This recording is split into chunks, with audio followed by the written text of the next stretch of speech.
জাহাঙ্গীরের গুদামের সামনে তালাশ টিমের গোপন অবস্থান।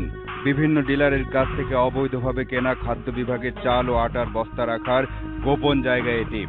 দুজন কাজে ব্যস্ত, চালের বস্তা পরিবর্তন করছে। 3 ঘন্টা পর গুদামের সামনের রাস্তা, ট্রাক সেলের ব্যানার লাগানো একটা বড় ট্রাক আসলো। ট্রাকে চাল আছে, আটাও আছে। ওই ট্রাকের আগে আরো একটা ছোট ট্রাক এসেছে। গরিবের চাল জাহাঙ্গীরের গুদামে ঢুকছে। এবার তালাশের ক্যামেরা ঢুকলো। অন্য একটা ট্রাক থেকে চাল আর আটা নামানো হচ্ছিল। জাহাঙ্গীরকে পাওয়া গেল, কিন্তু সে স্বীকার করছে না। আপনি তো জানেন মিথ্যা কথা বলতেছেন, খোঁজখবর না নিয়ে আসছে মনে করছেন? আমি জানি। তা আপনি মিথ্যা কথা বললেন কেন? বল। এগুলো তো মনে করে দেখা দেখলাম, যখন অপকৃত চাল আমি 22 টাকা আটানা জমা দিই, যখন আমি বিক্রি করতে পারি না, তখন তো আমার নিরুপায়, আমি তো অন্য জায়গায় বিক্রি করতেই পারি। ক্যামেরার নজর অন্যদিকে যেতেই জাহাঙ্গীর হাওয়া।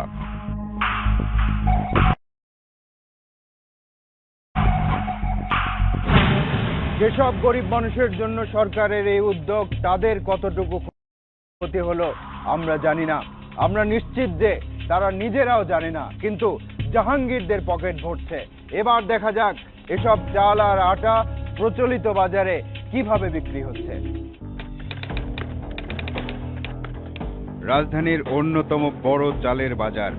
সরকারি ওএমএস কার্যক্রমের চাল ও আটা ডিলাররা বেশি দামে এই বাজারে বিক্রি করে। শাওন এন্টারপ্রাইজ। একটা বস্তায় চোখ পড়ল। একটু ভালো করে দেখুন তো বস্তাটা চিনতে পারেন কিনা। এমন বস্তায় জাহাঙ্গীরের গোডাউনে সাজানো হচ্ছিল। এবার দেখি খাদ্য বিভাগের আটা কোথায় পাওয়া যায়। একটা দোকানে আটার বাজার সম্পর্কে জানতে চাওয়া হলো। 1430 টাকা করে ছাদি আটা। আচ্ছা, সরকারি এটা হলো আপনি 1300 বিক্রি করতেছি। সরকারি আটা ভুল করে সত্য বেরিয়ে গেছে। সরকার ওই যে রুট আকারে যে বিক্রি এটা করেছে। ওটা কি আপনাদের এখানে আছে? না, আপনারা এটা তো বিক্রি করতে পারেন না? পারেন। আমরা তো কিনে আনছি। শুধু এই দোকানে নয়, অনেক দোকানেই সহজলভ্য এই আটা। ওটা আমরা মার্কেটে কিনছি, ওর সামনে খুলনা রাইস আছে। এই বিক্রেতার কথা মতো খুলনা রাইস এজেন্সিতে। এটা তো বিভিন্ন জায়গায়, আমাদের এখানে তো এই আটটা আসে না। আমাদেরকে তো মেমো দেখে। ঠিক আছে, ভবিষ্যতে আমরা ডেটবেস বলবে। আবারও ট্রাক সেলের দিকে নজর ফেরানো যাক। দুটি ট্রাক আছে। একদিন সকাল থেকে সেদিকে নজর রাখলো তালাশ টিম।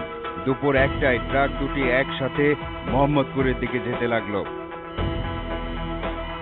বাবর রোডের একটা বাড়ির সামনে থামলো। বস্তাগুলো নামিয়ে একটি গুদামে রাখা হচ্ছিল। আপনারা তো ট্রাকের সাথে ছিলেন। হ্যাঁ, আমি ধরে দিছিলাম আর কি। হ্যাঁ, তো ট্রাকে মাল বিক্রি না করে এখানে রাখতেছেন কেন?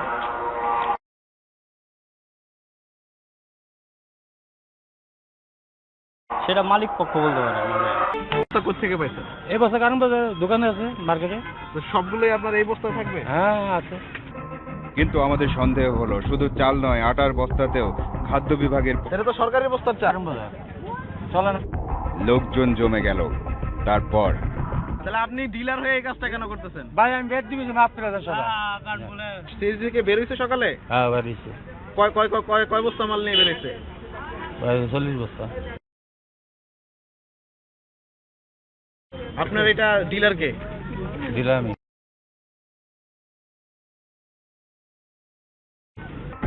পরে থানা পুলিশ এসে ট্রাক ও ডিলার কাদেরকে আটক করে নিয়ে যায়। সময় বলে এই চোর চক্রে যোগ দেয়, তাহলে সাংবাদিক তো দূরের কথা, পুলিশও গিয়ে কুল কিনারা খুঁজে পাওয়া কঠিন। মাঠের এমন বাস্তব চিত্র দেখার পর কর্তৃপক্ষের কাছে গেলে আরো বেকায়দায় পড়তে হলো।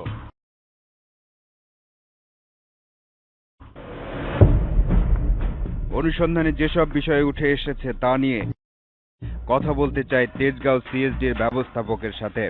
তিনি আমাদেরটা শুনলেন, কিন্তু তারটা বললেন দরজা দেখা। রায়ের আন্ডারে আপনার এই ঢাকা সিটিতে ভাগ করা আছে বিভিন্ন জোনে। মাল খারাপ গেল কিনা ভালো গেল, ওই যে আটাতে দাম বেশি রাখতেছে না কম রাখতেছে, উনি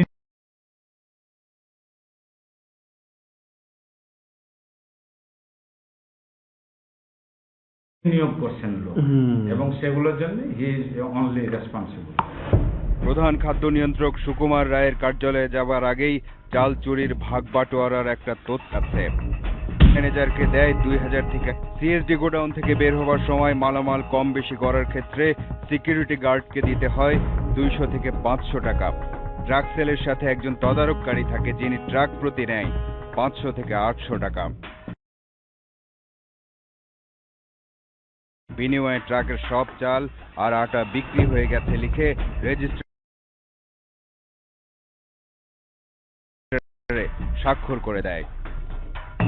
অনুসন্ধানে নামার পর এসব বিষয়ের সাথে সংশ্লিষ্ট একজন ভেতরের গোমর শর্ত হলো তার নিম্নের শ্রেণী থেকে আরম্ভ করে তাদের পদস্থ অনেকেই এই ব্যাপারটা জানে। তো ওরা এখানে আবার একটা পার্সেন্টেজ আছে। সুকুমার চন্দ্র রায় উনি হলো যে এটার এই খাদ্য নিয়ন্ত্রণের প্রধান, ওনার থেকে উনি এই ভাগটা উনি পর্যন্ত পাইতেছে। এবার প্রধান খাদ্য নিয়ন্ত্রণের কার্যালয়ে হতবাক হতে হলো। দাবি দাম তথ্য দিচ্ছেন না আমাকে। তথ্য তোমার মতো করে দেবো নাকি? আমি যা জানি সেটা তোমাকে দেবো, তোমার মতো তথ্য দেবো নাকি আমি?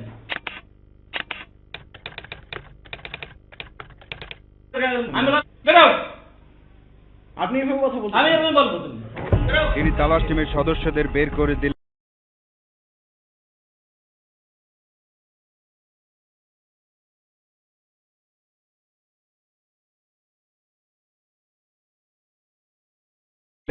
নাকি গরিবের চাল চোরদের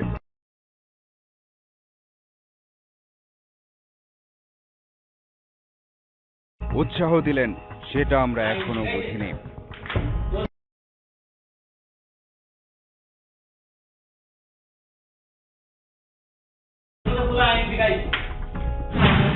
বুঝলেন তো বাস্তবতা? তা জানতে চাও কি ট্রাকে শুধু আটা আছে, চাল নেই। আমরা বিলি আদেশ বা ডিওটা দেখতে চাই। সেখানে লেখা ট্রাকটি চাল আর আটা নিয়ে বেরিয়েছে। আমি বাড়িতে টেস্ট তেল আনতে যাবো, আর টেস্ট করবো আমার কেবল ভালো লোক গুদামে, হ্যাঁ, খালি গাড়ি নিয়ে বাইরে গেছে। গুদামে নিয়ে গেল তালাশ টিম। সেখানকার খাতায় দেখা যাচ্ছে গাড়িতে সম্পূর্ণ মালামাল লোড করা হয়েছে। তারপর তাদের আঙ্গুল মূল গেটের দিকে। 2 টন মাল 35 নম্বর গোদাম থেকে সে লোড করে নিয়ে গেছে। গেটের কাজ হচ্ছে সে প্রত্যেকটা মাল 1-2 করে গুনে গুনে বের করে দেওয়া। এখন সে কি আটা রেখে বের করে দিচ্ছে নাকি অতিরিক্ত দিয়ে বের করে দিচ্ছে, ওটা তো ওইখানে দেয়। আর নিরাপত্তার গেট খুলে দেয়, বাইরে যায়। কেন ওনার গাড়িটা কিভাবে বের হলো? ওইটার ভিতরে মাল পুরা ছিল, বেরিয়ে গেছে। না, আমার কাছে মাল ছিল না।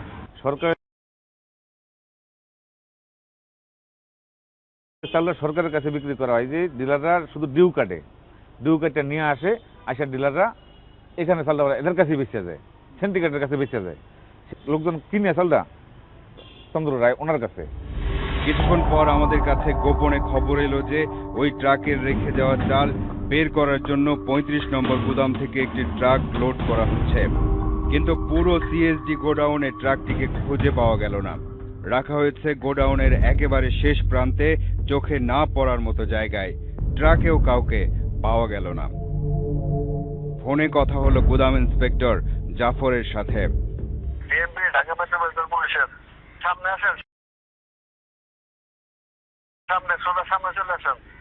তার কাছে এই ট্রাকের বৈধতার কাগজ প্রস্তুতি ছিল। এটা কি এখন বানানো কাগজ? না, এখন বানানো। হ্যাঁ, সিপার মধ্যে ঢুকাইছে কেন আপনি বলেন তো? সিপাই কই? এটা রোডই আমাদের। কাগজের পরিমাণের ঘরে 15 মেট্রিক টন কেটে 11 মেট্রিক টন লেখা। বোঝাই যাচ্ছে এটা তালাশের ক্যামেরা দেখার পরে বানানো। 15 আবার এটা তো মনে করছেন গাড়ি দিতে পারবে, বেশি হয়তো পরে লোড দিতে পারবে।